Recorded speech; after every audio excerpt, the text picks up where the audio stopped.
within their organizations, protecting more than 1 million lives, servicing over 5,000 clients, and bringing over 500 years of safety and business continuity domain expertise for our clients. Protecting more than 1 million Built lives, as a comprehensive solution, over 5,000 Sequence clients. XT combines people, technology, and processes to create a robust firewall of protection for owners and stakeholders in an easy-to-use platform.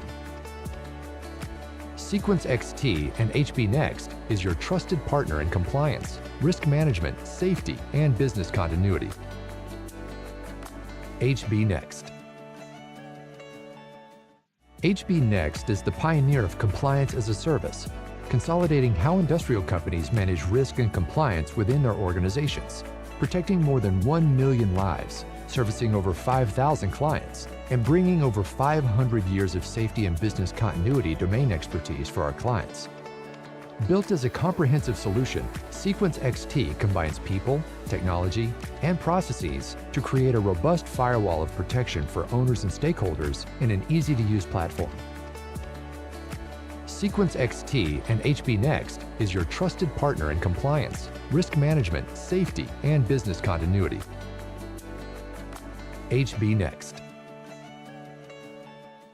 HB Next is the pioneer of compliance as a service, consolidating how industrial companies manage risk and compliance within their organizations, protecting more than 1 million lives, servicing over 5,000 clients, and bringing over 500 years of safety and business continuity domain expertise for our clients. Built as a comprehensive solution, Sequence XT combines people, technology, and processes to create a robust firewall of protection for owners and stakeholders in an easy-to-use platform. Sequence XT and HB Next is your trusted partner in compliance, risk management, safety, and business continuity. HB Next. HB Next is the pioneer of compliance as a service, consolidating how industrial companies manage risk and compliance within their organizations, protecting more than 1 million lives, servicing over 5,000 clients, and bringing over 500 years of safety and business continuity domain expertise for our clients. Built as a comprehensive solution, Sequence XT combines people, technology, and processes to create a robust firewall of protection for owners and stakeholders in an easy-to-use platform. Sequence XT and HB Next is your trusted partner in compliance, risk management, safety, and business continuity. HB Next. HB Next is the pioneer of compliance as a service, consolidating how industrial companies manage risk and compliance within their organizations, protecting more than 1 million lives, servicing over 5,000 clients, and bringing over 500 years of safety and business continuity domain expertise for our clients. Built as a comprehensive solution, Sequence XT combines people, technology, and processes to create a robust firewall of protection for owners and stakeholders in an easy-to-use platform. Sequence XT and HB Next is your trusted partner in compliance, risk management, safety, and business continuity. HB Next.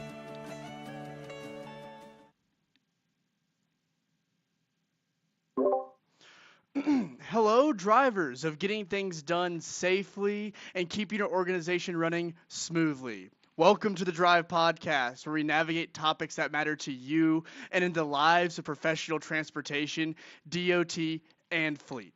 Together, let's navigate the roads that keep you safe, compliant, and your business is growing for the future. We're excited to share our 9th episode, Driver Safety, the HR and Transportation Partnership, featuring our special guest, Kevin Madison of HB Next. Kevin Madison, Vice President of Human Resources at HB Next, has led our team for almost 16 years. We're so excited to bring his knowledge and gift of humanity to the drive. The perspective and partnership that he brings help us safeguard our DOT and fleet for the company for days to come. We are pleased to welcome Kevin Madison to the drive. And as always, there's an interactive session, so please add your questions in the chat. We're happy to answer them in the Q&A session at the end. And if you want to reach either of the Kevins after the session, their contact information is already pinned in the chat of their emails, okay? And here's your host, Kevin Colton. All right, thanks, Garrett. And again, thanks, Kevin Madison, to being in. It's a little confusing. We joke about this in the office, Kevin and Kevin. So usually it's Kevin Madison and I'm Colton. So it's good. No matter where your email goes, we will get it to the right person at the end of the show. So last month we talked about regulations in the start of 2025, really everything that you needed to be up to date as we move into the new calendar year. This year, I thought it would be interesting if I brought you on to the show, Kevin, to really talk about the inner working relationship of a company as a whole, but a company that also has fleet vehicles, whether it be commercial or just fleet vehicles, because there's a lot of moving parts. I know you're extremely busy all the time. And just keeping up with the HR side of things on the legal aspect, along with it really helps to have a good transportation, fleet, safety team. And we really have to work together on this. So we're going to get into this. We have a lot to cover. We got 5 sections we're going to talk about. We're going to talk about understanding your DQ packets and hiring guidelines, how we work together, HR and transportation, who should be part of the screening process, the application, the onboarding, the hiring. Hey, that's a good potential candidate. They're not a candidate. How's that work? Onboarding, we've made a decision and I've agreed to it. HR says, okay, well, let's figure this out. There's got to be procedures in place for proper onboarding because a lot of things have to be done, I-9s and documentation and bank accounts and stuff like that. So how do we work together? Then we talk about really our 4th section is how do we work once this employee is on board in their day-to-day activities. All of a sudden, a driver, he calls up and he says, hey, I got a ticket. I got pulled over driving a company vehicle. Or in some cases, hey, I've had an accident. What do we do?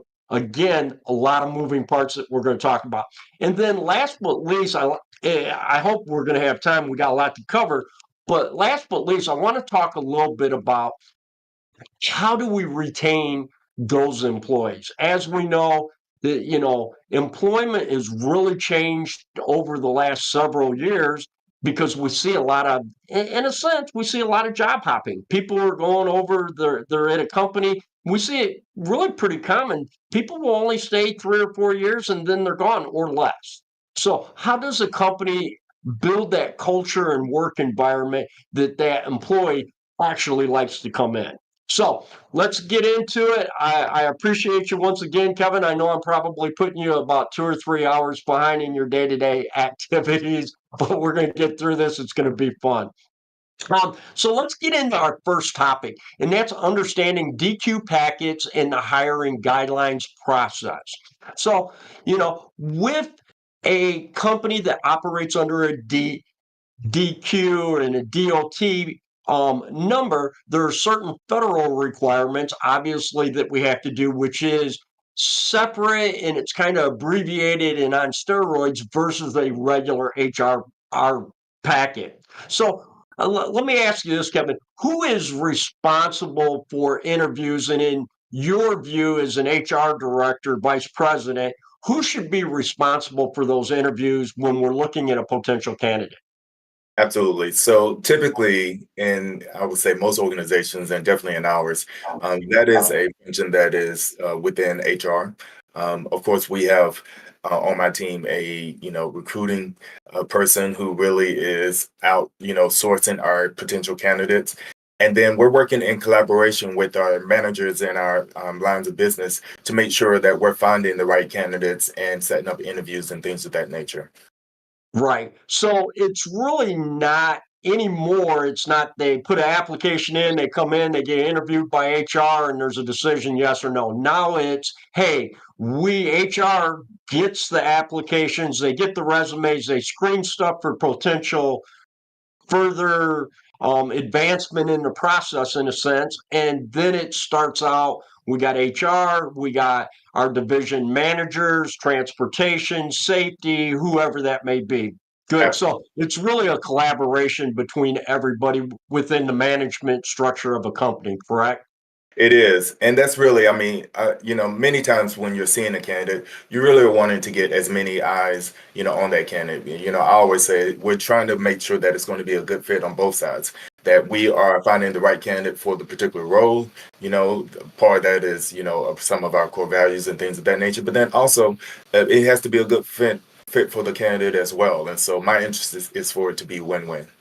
Right, absolutely. Now, talk about the transportation because we're kind of getting specific in this topic. If they are driving, even if they're driving their own personal vehicle for the scope of their job within a company, or they are driving a company vehicle. It could be a fleet vehicle, it could be a commercial vehicle. There's certain requirements. Insurance requires everybody have an MVR ran on them and background checks.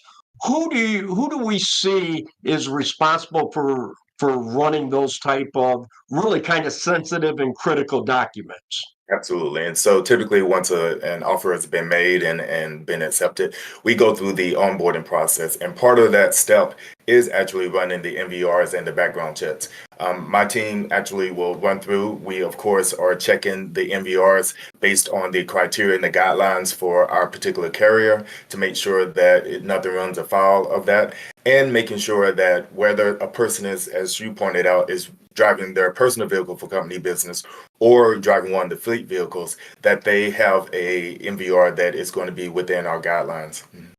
Right. So there's a lot of behind the scenes stuff because a company's carrier, insurance carrier, and we've talked about this on other shows, and I've had people on from Yates and Rachel Titanic, really good insight. But there's certain things we might like them, but insurance may say, hey, they're not meeting the guidelines, or it's a super high risk, and we're advising against that. And that could be a disqualifying key. And that's coming under your wheelhouse in a sense, correct? Absolutely. And we've had those situations, unfortunately, where a candidate may be a great candidate in terms of their skill set and the role that they are, interested in. But because, again, one of their the role is one that is drive specific, that we absolutely have to take that into consideration. Okay, so we've gone through the process. They've made it through the HR selection. Everything looks pretty good. We're working with transportation, your safety director, whoever, and who performs a road test and why. This is kind of a two-part. I'm going to let you give your opinion on this. But should a road test be given if they're going to operate a company vehicle? Absolutely. So one of the things in terms of uh, in our kind of protocol and workflow, of course, we're going to be doing the background checks, but then we're going to, typically hand that over to our fleet manager and team so that they can actually conduct that. We typically will provide, immediate driver safety training that's a part of our standard protocols, as a part of onboarding as well, all to get that person kind of in line to our practices and protocols so that we can get them ready for the road. Mhm.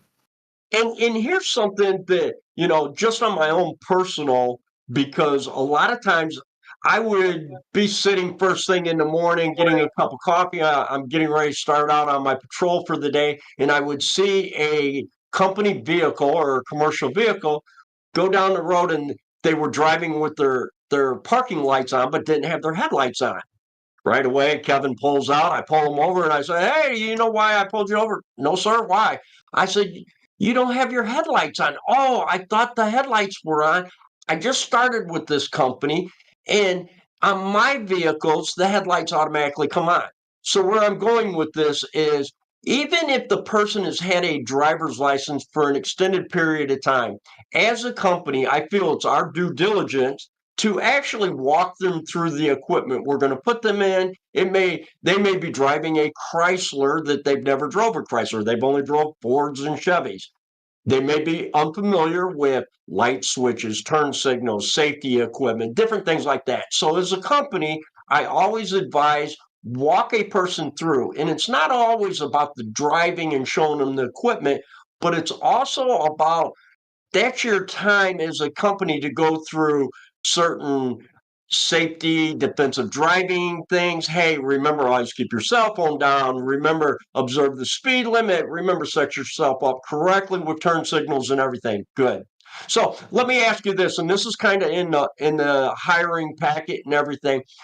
Under DOT, and we're really talking about our commercial drivers that fall under this guideline, who should have access to the FMCSA safety portal and why?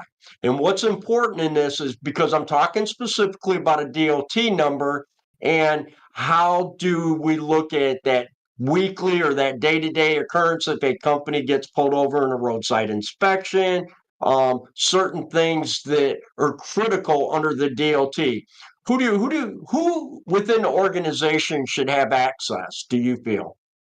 So typically there may be a person within HR as well as, again, I would say our fleet manager, who is really overseeing that process. I know that that's how we do it within our organizations, that we do a handoff to kind of oversee and manage that particular component. Mhm. Gotcha. Gotcha. All right. Well, let's move on to our second subject. And this is going to be, so we're bringing a person on, but we need to explain and set them up for success within our organization. So who should be taking part of creating, giving input, and ultimately helping create a driver policy? Who should be part of this, and what have you seen work and not work? Well, in my experience, and partly for our organization, I always kind of depend on our knowledge experts. And that, of course, is, as working with you, Kevin, as well as a lot of, we're pretty well, enhanced in terms of the consultants that we have on our team. And so a lot of times, I may be responsible for our employee manual, but then I will have, again, work in collaboration with our fleet manager team and our, DOT's knowledge expert to really, create that manual and make sure it stays up to date and stays up to date with all of the policies. Mhm.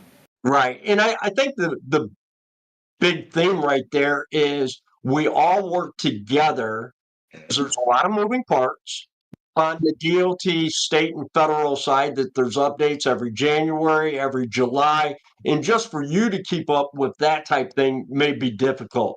You make sure that everything is done and it's stated and verbiage is the legal way that it should be.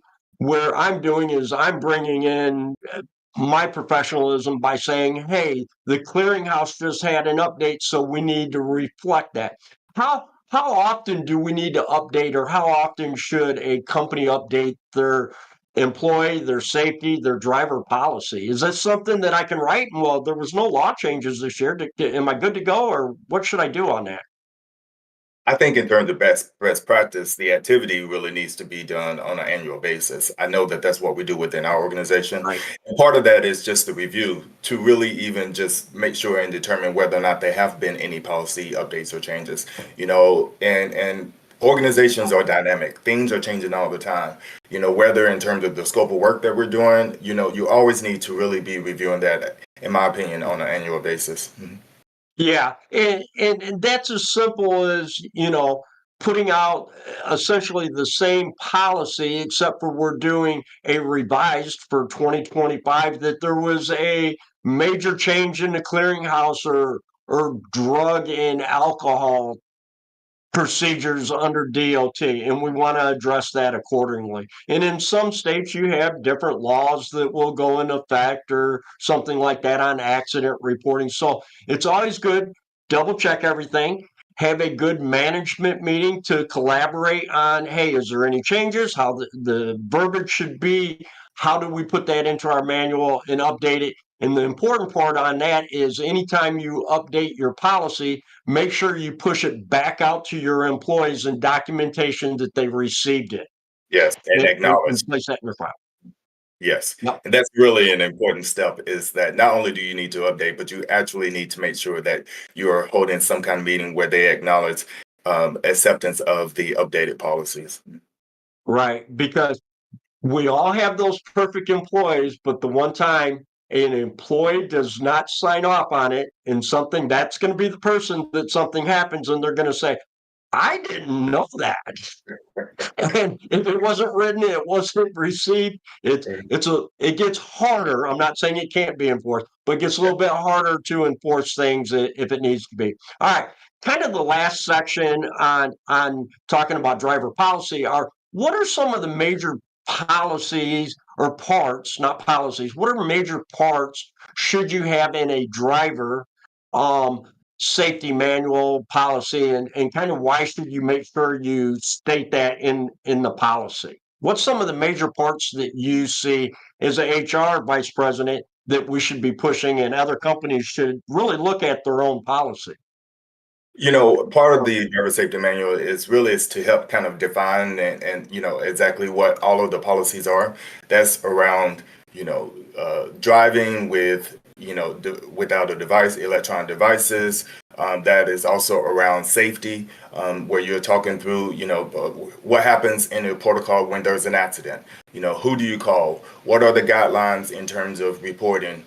Making sure that all of those things are documented as well, and then also being clear about disciplinary action when things maybe do arise. Part of the policy is really again is safety is protecting both the employee is protecting folks on the road, and then it's also about protecting the company as well. Right. So, kind of a recap on that, I would say the major points you need to have in a driver policy is they obviously need to know that any of the rules of the road. Hey, you got to wear your seatbelt. You got to stay off the cell phone. Everybody, stay off the cell phone. You have to have all that. Then we should have an accident section, ticket section that an employee, it's clearly defined on if you are involved in an accident of any type, private property, on the road, receive a ticket, receive a roadside inspection. You know exactly what you're supposed to do in terms of reporting, what you're supposed to do at the scene. Hey, you backed into a light pole in a private parking lot. Doesn't mean you get to walk away. You still need to call us to make sure it was a light pole and you didn't do it after hours or something. And the next one is a big one in that policy is the drug and alcohol section. And that can be as defined as, hey, you're driving a company vehicle, you're representing your company. I don't want you stopping off at the gas station or the liquor store, pulling in there and carrying out a case of beer when you're going home. We have some of that. And then, really, the last is you should have a section on how that vehicle is maintained. First of all, your driver, you need to ensure that that vehicle is safe and roadworthy every time you pull out there. So, real good. We're getting a lot of stuff on that. And, again, try not to be a knee-jerk reaction. I say that as a company where we had one major incident and we're wanting to go back and change our whole policy on it. Look at everything that happens. Was this something that could have been prevented by just an individual making a bad decision? Or is this something that we're seeing as a trend throughout our operation? And every company's a little bit different. And that's when we have those discussions. We try to do ours in January of every year, and we really try to start that about November, December, so we can have the meetings, we can do the updates, and then we can push that out in January. All right. So let's talk about we got a policy, the potential employee, they made it through everything, and now we're going to do some onboarding. So on onboarding and who plays in what part, the first day of work, in our procedure, who really there's some things that need to be done to an employee before they can just get in a fleet vehicle and go out and start doing their job. So who really has that interaction with them at first before we can put them in that vehicle? Yeah, typically, again, a lot of that is happening on the HR side as our main contact, and so part of that is, all of the things that are associated with onboarding. We're doing benefits, we're making sure that we're running through all the protocols and making company-wide protocols, I would say. And so that is going to cover both, employee manual type stuff, things around safety, and then of course driver safety as well. I kind of treat it in different components where we will typically do the traditional employee orientation, and then also depending on the role we'll also put them through a driver safety orientation as well, that will then go through and cover all of the things that we're talking about now that's going to be associated in that manual. And then we will typically hand that off to the lines of business for the job specific role orientation that's associated with that new hire. Right. So typically, and I know this is kind of an open question that can go multiple ways depending on an occupation of a driver, because a lot of people, they will drive a company vehicle, but they actually have a different scope on what they're supposed to be doing day to day. Driving is just driving our vehicle to get to point A, point B, and then they may be on a job site, they may be an equipment operator or whatever.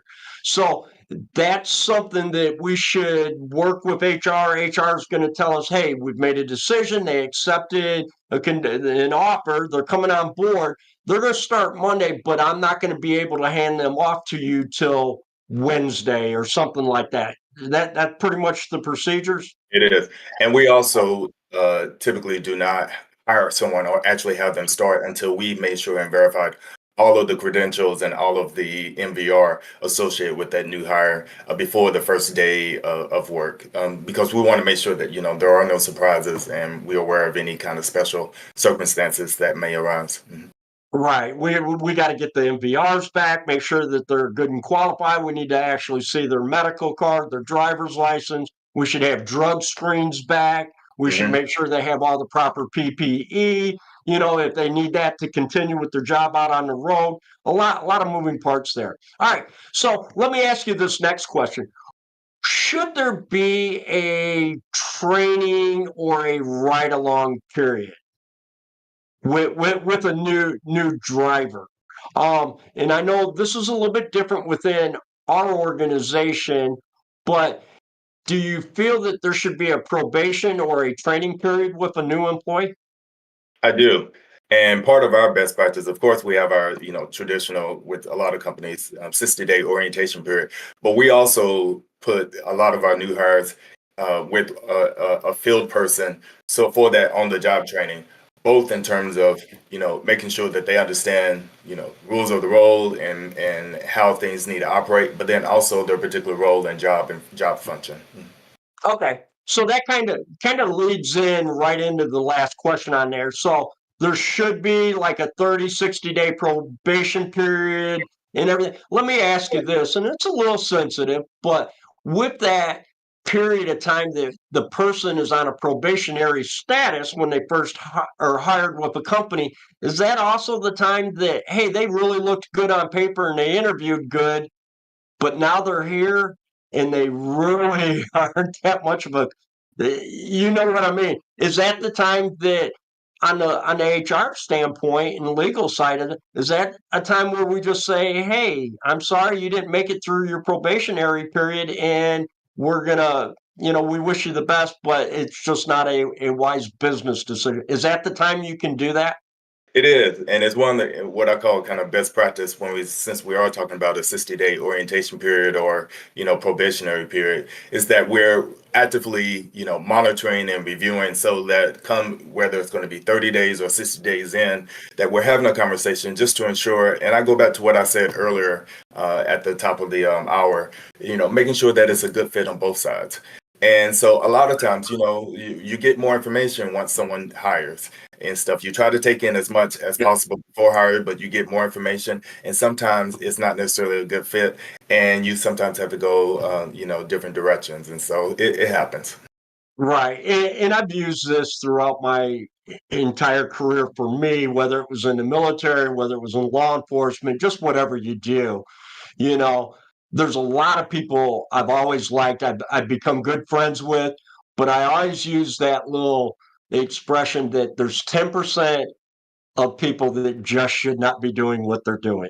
And that's kind of that a little bit on that time on, hey, I'm sorry. I like you. We can still hang out, go fishing on the week, but maybe this isn't the right job or the right culture fit for Yeah. you. So, all right, but that's something that, and we'll close that out. But that's something that should definitely the new employee is aware that they're under a probation period, and at that time, if they don't meet the standards within the company, they can be let go Yes. in a sense without any, how do you say that? You just didn't make it through your probation. Do I have to have a specific thing that I let them go, hey, you came in late 4 times? Or do we just say, you just didn't make it through your probationary period on the legal part? Correct. Typically, and part of that sometimes depends on the state that you're in. Right. And so a lot of the states, it's, for our organization is at will and stuff. And so the probationary period is really just is a good time to really just, double check and make sure that before we decide to go forward, that it is working on both sides. Mhm. Okay. All right, good. So let's kind of talk about that dreaded section. A employee is driving a company vehicle and they go out and they get an involved in an accident, a ticket, or on the DOT side, a roadside inspection. How should an employer receives one, then what should happen? Who should that go to kind of in the steps and procedures? Sure. So first off, especially if we're talking about an accident kind of situation or incident, my first concern is always safety. Is the Right. boy safe? Do they need medical attention? That is, step one, and always to make sure. And so, a lot of times, if we're getting a phone call around someone that's had an accident, we're quickly trying to determine where are you? Are you on the side of the road? Are you in a safe environment, or was there anyone else that was injured? Um, but typically, what happens is, as a part of our policy, we are instructing all of our drivers to make contact with the fleet manager or the supervisor within 1 hour. Typically, I would say, things because it's a fleet vehicle, uh, uh, connection or contact is happening almost immediately. And what have seen in most of our accidents that have taken place, so that we can get the right individuals and the right assistance for the driver that is out in the field. Mhm.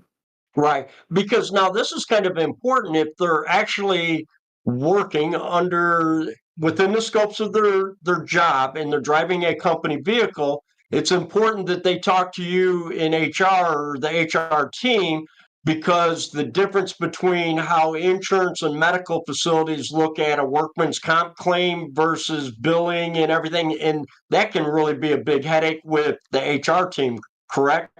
It can. And then in addition to that, once we're notified, we can also, direct our employee or field individual to, we can direct them to a particular facility and then also work through like drug testing, which is a part of our kind of best practice and policies. Mhm. Okay. Now, and that'll bring me, I'm kind of jumping just a little bit. So, on accidents, and this is something that should be well defined in your company policy. If an employee is involved in an accident, or even if they're driving and they get injured, let's say they stepped out of the vehicle and they claim, hey, I rolled my ankle getting out of my truck. Um, is there should there be a very well-defined policy on drug and alcohol testing because you sustained an injury? There should. And what I find is, it is easy to, you get into a situation, there are small incidents, and you're like, well, do I really need a drug test? But it really is from an HR perspective and a company's perspective, you really just need to treat all people the same. Everyone is purple. This is our policy. This is what we do in this particular, type of situation. And it just makes it just easier for everyone. And I guess for anybody that's listening, kind of what we're saying is, hey, we have a set policy that if you are injured while you're working, whether you're driving your truck or you're in the office and you cut your hand in the break room, hey, we're going to send you, we're going to get you the medical treatment, but you're probably also get drug tested on that. It's a straight policy because everybody's equal on that. So, and Okay. it, So let me ask you this. What happens and kind of walk me through an example of I have a company vehicle and that driver goes home, he's no longer working. but he takes his vehicle on the weekend and he either gets a speeding ticket or he's involved in an accident. Does he wait till the day, or should he call you? Should he call me? What should, and should, how that should be defined? Sure. So typically speaking, we instruct our field operators that the vehicle is only for company business. And Correct. so if it's driven on the weekend, my expectation and hope would be that that is still a vehicle incident that was being conducted while conducting company business. But to answer your question, uh, yes, no, you do not wait. We absolutely need that information as soon as possible so that we can get all of the representative from our team to really kind of assist. Again, typically, I would say 9 times out of 10 in our organization is going to be to their supervisor, who is then going to reach out to HR, myself, and then we're bringing in, all of our different, knowledge experts. That's going to be our fleet person. That is our person who is also responsible for our safety as well. And then we're giving them all of the direction in terms of where to go in terms of medical attention, what to do in terms of the vehicle, if the vehicle is damaged, and then of course police reports and what are the steps and process for Right. all of those things. Yeah, and I know you mentioned it a few minutes ago that we say if you received a ticket, an accident, a roadside inspection, that you have to contact a supervisor. We say within 1 hour. I say that would be the maximum. I really like to advise other companies in that as soon as you are released from the scene and it is safe for you to do so, you must contact the company immediately. And that's going to be whether it's the weekend, it's 2 o'clock in the morning, unfortunately. If an incident happens, we need to know about it so we can get all the right things clicking and running. And I know you and we even have people we have to report to above us. We got to let our people know, hey, we had a guy that got injured at 2 o'clock in the morning. We don't necessarily like those late morning or late night phone calls, but we just got to do it. Yeah. Let me ask you this: drivers, and what about training? And how often should we do training with amongst our employees that drive a company vehicle and operate their own personal vehicle for company use within the scopes of their uh, job description? We treat both kind of individuals the same, whether you're driving your personal vehicle for company business or a fleet vehicle. We treat that as one kind of cohort that we want to make sure and train. We're actually are conducting company-wide trainings on a quarterly basis. But and again, we're dispersed. We're in several different states, and folks are on island or what have you. And so a lot of times you're having to get creative in terms of the training, whether it's going to be, on Zoom calls and making it mandatory Right. or in person as well. And so we've kind of, over the years have done several different ways of getting the training out. We record our trainings as well so that it can then be something that is on demand. We tried kind of like all aspects to make sure that our drivers stay educated and safe. Right. And I would say, is as times have changed with insurance and the accident attorneys that are out there, I have seen in depositions where they'll say to a company, well, your client ran into the back of my guy. Um, Let me see your onboarding procedures and let me see when was the last time you gave your employees any training, additional training on defensive driving or speed or space management, those type of things. And what are the attorneys doing? They're doing their job, but at the same time, they're really trying to paint a picture of your company. Hey, you really don't care about safety because you haven't given any additional training since this guy started 2 years ago. Yeah, and really what that goes to or kind of speaks to is, of yes, conducting trainings, but then document. We really have to show a pattern of behavior, a pattern of safety, so that we are moving in the right direction to really keep our team safe.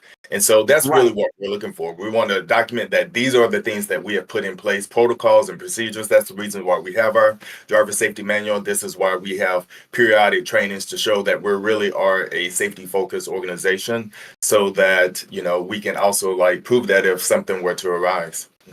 Right. And that brings me to the last part of this section is who documents this? So we push out a quarterly safety driver training on, we'll just say defensive driving. It gets pushed out. Should this be documented and where does it go? Well, many organizations can have different kind of protocols and databases. I know typically, many of the HRIS systems have places in which to document. That's one of the main ways in which we document within our organization. And it provides a pretty easy way for us to, again, push out, an acknowledgement form to our dispersed team members across our, different states, and to make sure that we can keep that attached to their profile. I got it. And really, we push this out. I push this out when I speak to clients, current clients, potential clients, when I talk in seminars and stuff, that any training that is given to any employee, and that should be for anyone, I'm sorry, and that should really be documented. Hey, attended defensive driver training on such and such date for 2 hours or 4 hours, and then that should be put into their HR file or a way you can access and you have proof of it in the event that it's ever brought up for grounds of discovery. Yes, and so some organizations, like, we have several different platforms. Of course, we have our HRS. We also have our proprietary software as well. But yes, but the main point really is about the documentation and showing, that you have made the training available to your team members, and that they have acknowledged that they have received that training. Yeah. Okay.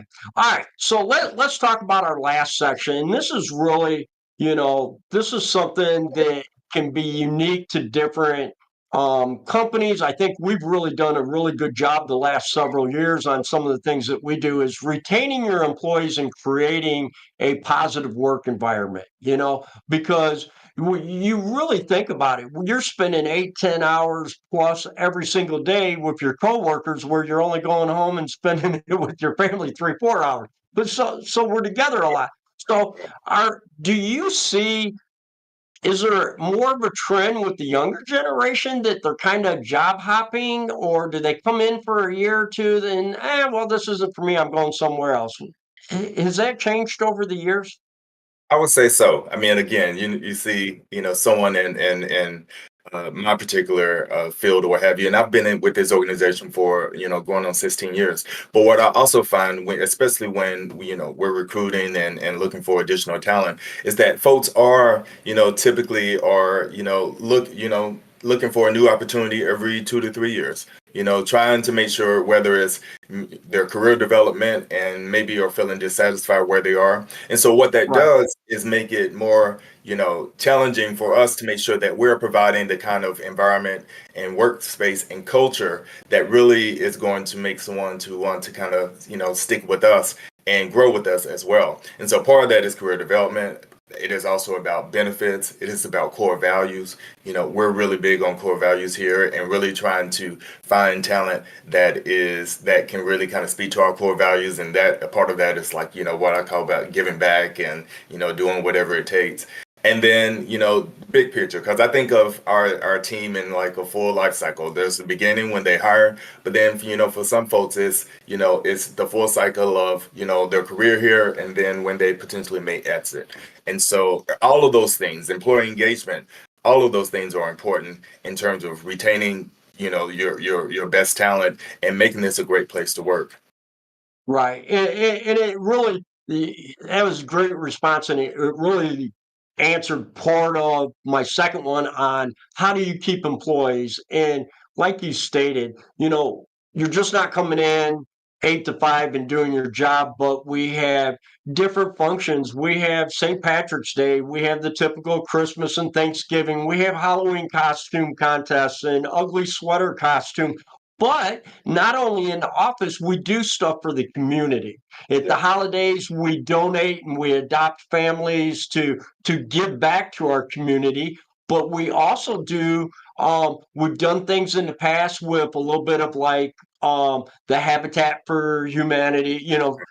Helping on Oh fix man. up a house or something like that. I know this last year we did a 5K walk or something for I think suicide prevention or something, but we raised money and stuff like that. Yeah. So And then it can and let me and then it could also be in the kind of policies that you implement. And so one of the things that we did within our organization is that we implemented what we call a volunteer time off policy. there you And go. so what that does, because again, one of our core values is around giving back. And so what that does is it actually, we're actually putting, our minds and our heart, exactly into, so that we can give back and encouraging our team members to, if there is an organization that, that speaks to you, that, please, here are 3 days, up to 3 days in our particular policy during the course of a calendar year in which you can take in order to volunteer. Right. And it's funny, one of the events we did this last year that I'd never heard of, and it was kind of different. And I was like, I don't want to take part of that. I want to go home, but I'm going to stay. Was we had a after hours, and it was all voluntary, but we had an after hours where we painted. We painted this little like a plaque or a tray, and everybody brought their own artistic designs to it. It's funny, real quick story, and we're gonna move on. But one of my new guys that had started for me, Kemp Byers, who's an older gentleman, and he came in and teaming kind of quiet, and everybody's kind of learning him. And we're all painting and we're doing our thing, and there's probably 15 plus of us in there that night after hours, and we look over at Kent and painting this plaque like that is Bob Ross. Bob Ross, the old guy on the TV commercial, and he was nailing it on the artist, and we were like, we never knew. But it was good because it brought a lot of camaraderie. We were laughing, we were joking. A lot of us have our paintings up in our office now and everything. It's good. I just had to throw that out there.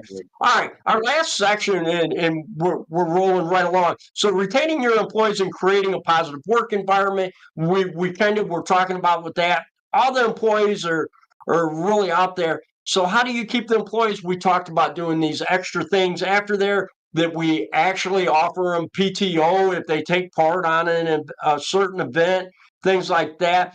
Let me ask you this, and this is always, everybody feels that they should come in at the top of the pay scale, and then every year you should increase. So how do you do that with pay? How are we keeping up with major pay and benefits within organizations now? Sure. So, I mean, it's a challenge. I mean, it is a competitive environment, and a lot of times in my conversations, I'm really trying to educate, our new team members or potential recruits around total compensation, like to really broaden what compensation means. Like it is not just salary. It is the benefit package. It is, these different kind of PTO policies, your holiday time off, your personal time off, your volunteer time off. It is the kind of culture and environment that you have. It's sometimes is the incentive programs that you have, implemented as well. Like looking at it in a really total kind of package way, so that it is not just one thing. It is easy, and I get it and I understand, and I have these conversations a lot to really focus on the one.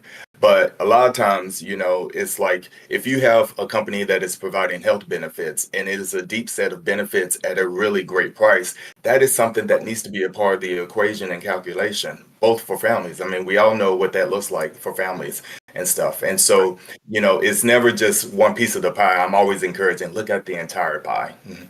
And this is, I know we have I feel it's an excellent program here, and it's hard to get young people to understand because they want the newest pair of shoes, they want the $1,000 new cell phone every 6 months it comes out, that type thing. But it's, hey, do you understand profit sharing in the 401k program? Because if you're here over a year and we give you, let's say the company matches you, you put 3% in, the company puts 3%.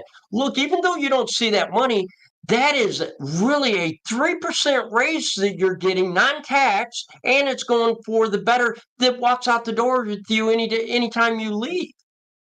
Absolutely, absolutely. And again, conversations that I'm having on a regular basis, because not only just really, educating people around their compensation, but then also just all the benefits that are available to them. And, fortunately, we're always pretty focused on, what else can we do? Whether it's a short-term disability that we offer for our, Oh, yes. or even, the initial 25,000 and, this lifetime life insurance or what have you. And so Right. there are just a number of kind of like different factors that I'm always encouraging folks to look at completely holistically, so that is not just one thing that really can benefit you and your family. Yeah, and the bottom line is it's not always about, hey, I'm making this X dollar amount per hour and I need a 3% raise to cover this. You have to look, and I'm really talking to younger people and other HRs that may be listening, to explain that to your new employees. You really need to explain all these benefits that Kevin was just talking about. Hey, you're getting extra PTO days off for community involvement. We do things after hours with that. There's 401k, we got short-term, long-term disability. We have a correct me, an HSA or a FHA or something like FA, that, but the company donates and actually matches and puts some money into that, and that's free money to go out for your doctor visits, your eye care. And even if you don't do any of that because you're young and nothing is falling apart yet, but you can go out and use that to buy aspirin and cold and flu medicine, but the company gives you money to put in your account to use that. That's a yeah, that's a and winner. contacts and contact solution and all of those things.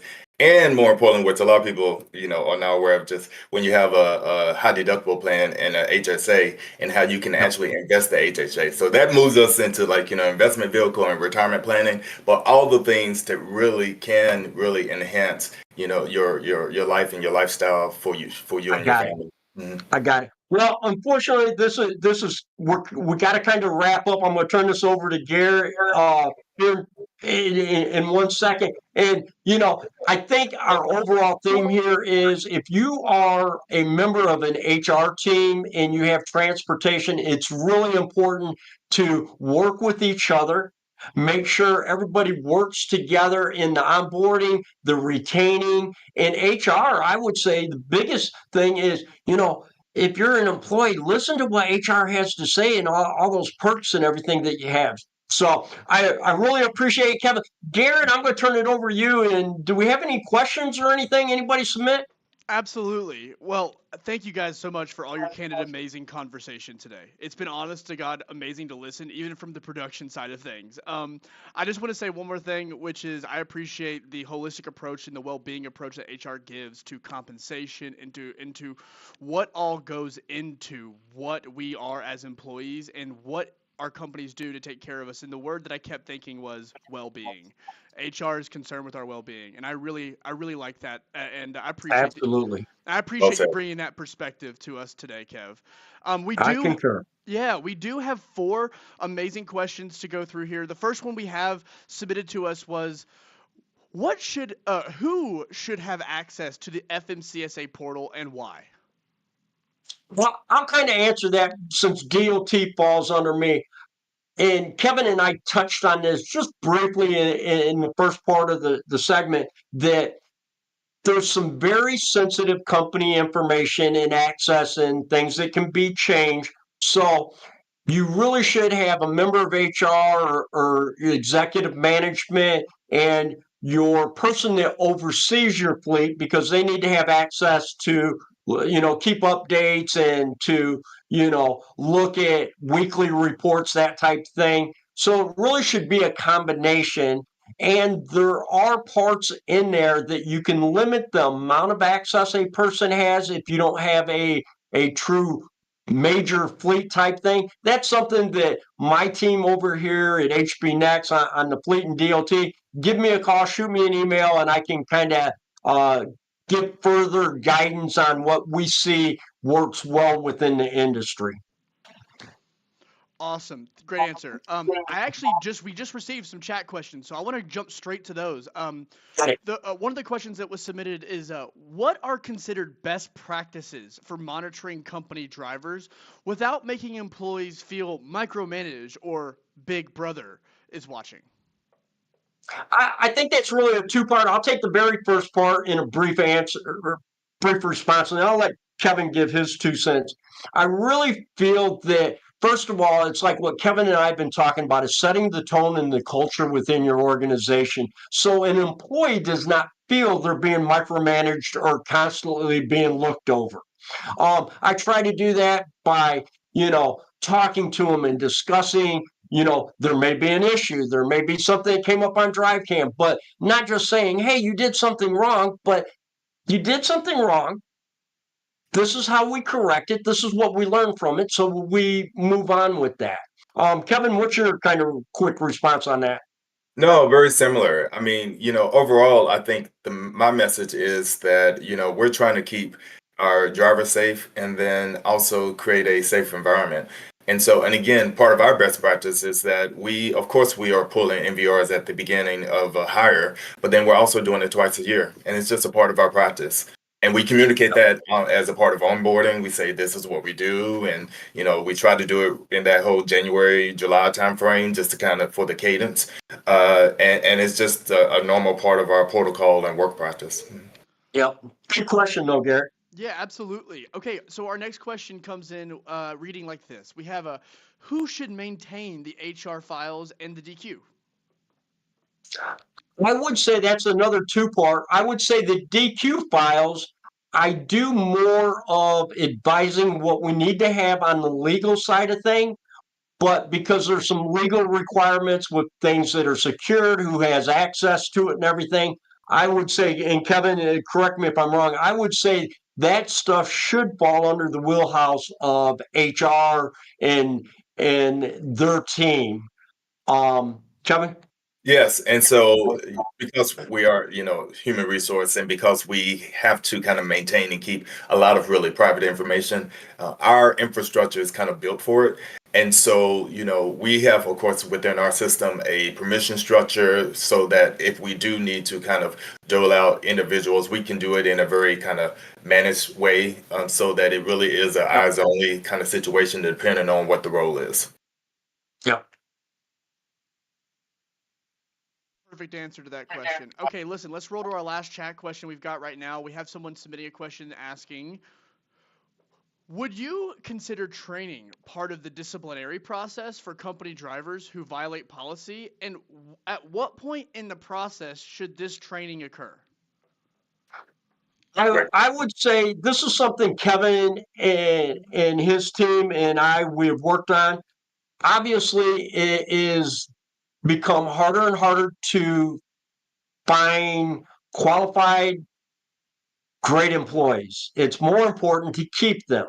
The days of giving somebody a verbal warning because they got a speeding ticket, and the next time they got a speeding ticket, we written reprimand, and the third time we let you go, we're kind of revisited that, I would say, where we verbally have a discussion with you. We written document on, hey, you kind of messed up again. But then we're actually pushing training. Hey, this is why you did it. And, there's all kinds of things you can implement. It may be something as simple as you can no longer take your company vehicle home. You're going to have to park it at the yard every night and drive your own personal vehicle because you continue to not follow procedures the correct way. So I really say everybody should look at how everybody's organization is unique in their own. Ours is different from the person I consult with, and that person I consult with is different than the next person I consult with.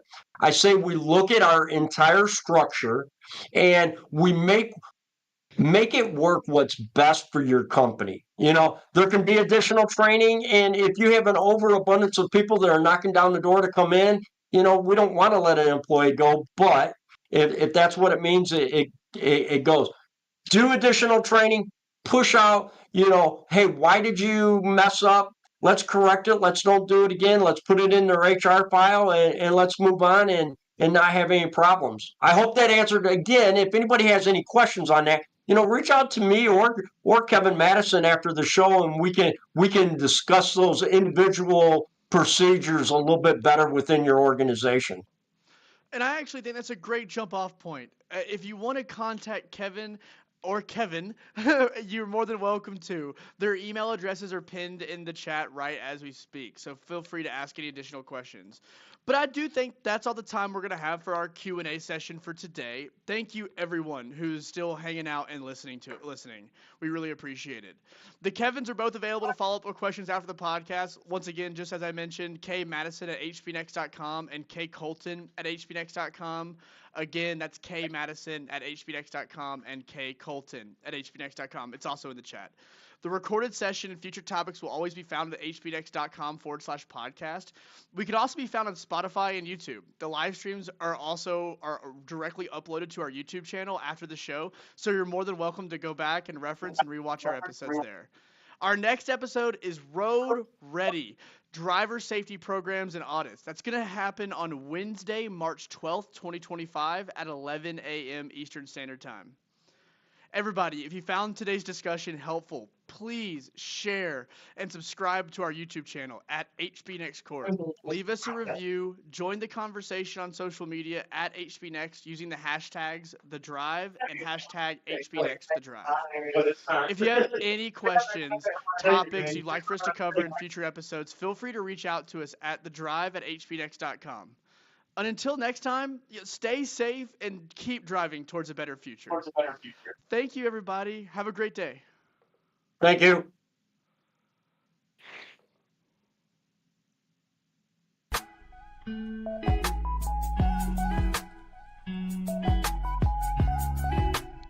The Drive Podcast.